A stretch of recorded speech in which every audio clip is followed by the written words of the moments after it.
Hello and welcome to OEA's Top 4 at 4 podcast. I'm Amanda Ewing, and with me today are Ivy Riggs, Nick Singer, and OEA President Alicia Priest. Today we'll discuss what's up with the drastic changes that occurred overnight to Senate Bill 1187. We're also going to cover the testing bills that still remain, some we like, some we don't like so much. And finally, we'll finish up with something you can do to help with school funding right now. So let's get started with Senate Bill 1187. Earlier this week, this bad deregulation bill was put on the agenda for the House Appropriations and Budget Committee to be heard today at 3 o'clock. OEA members around the state began yet another round of contact to their representatives, and we were pleased to get more than enough commitments from legislators to defeat the bill. Consequently, the Speaker gutted Senate Bill 1187 last night and replaced it with language on an entirely new subject. So this is a big victory for all of public education in defeating this attempt to enact a really bad vision for our schools. Districts are cash-strapped in the extreme, and our students would have suffered if schools were allowed to balance their budgets by hiring uncertified teachers and cutting salaries and benefits of district employees. And really, we cannot thank you guys enough for the input and the calls and the emails to our legislators. This is a key example of when our members are active and activated, we can have wins. Absolutely. Thanks, Alicia. So again, Senate Bill 1187, as we knew it, with the awful deregulation language, is dead. Could the new bill be amended again to bring the old version back? Technically, yes. We don't think it's likely, but OEA will be monitoring this bill closely every day to ensure that if it is changed, we will know and we will alert you immediately. So Ivy, tell us what's going on with testing, including the new version of Senate Bill 1187. Right. So the slides you're looking at now are a couple of bills that don't really do a lot for testing, but it does address testing in our state. And Senate Bill 1187's new committee subversion is one of those.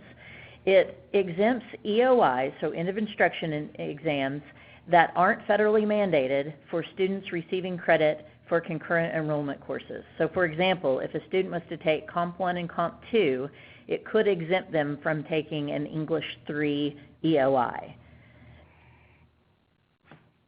So, 2134. The other bill that doesn't do a lot to change testing is House Bill 2134. Students still take all 7 EOIs.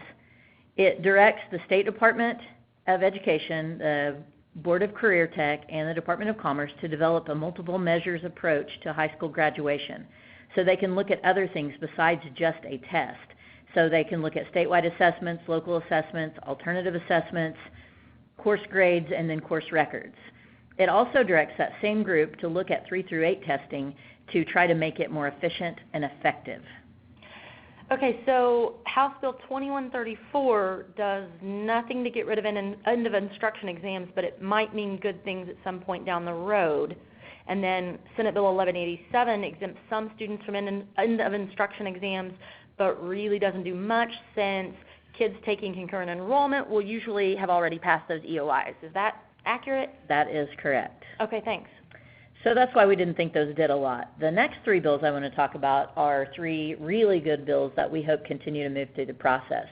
House Bill 2527 kind of puts it back in the State Department's hands. So it allows the State Board of Education to set assessments that meet the new federal testing requirements that replace No Child Left Behind, that would allow, it would leave it open for them to move to federally mandated tests only, and also eliminate EOIs and replace with another assessment should they choose to. The next good testing bill is Senate Bill 1170.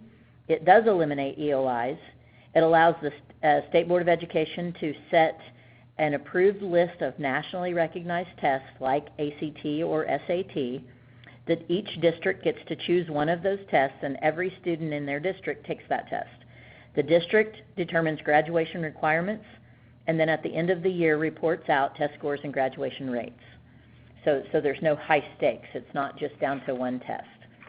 And then the last testing bill we want to talk about is House Bill 1622, which is actually a carryover from last year. It eliminates any tests not federally mandated in grades 3 through 8, And then beginning with school year 16-17, all incoming freshmen will take a newly approved assessment through the State Board of Education that are aligned with our new standards and also meet any other graduation requirements that the State Board of Education may set. So again, it's not going to be in law, it's going to leave it up to the State Board of Education.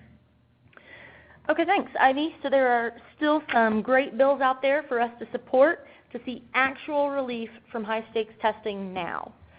Now, Nick, tell us about what's going on with funding. All right.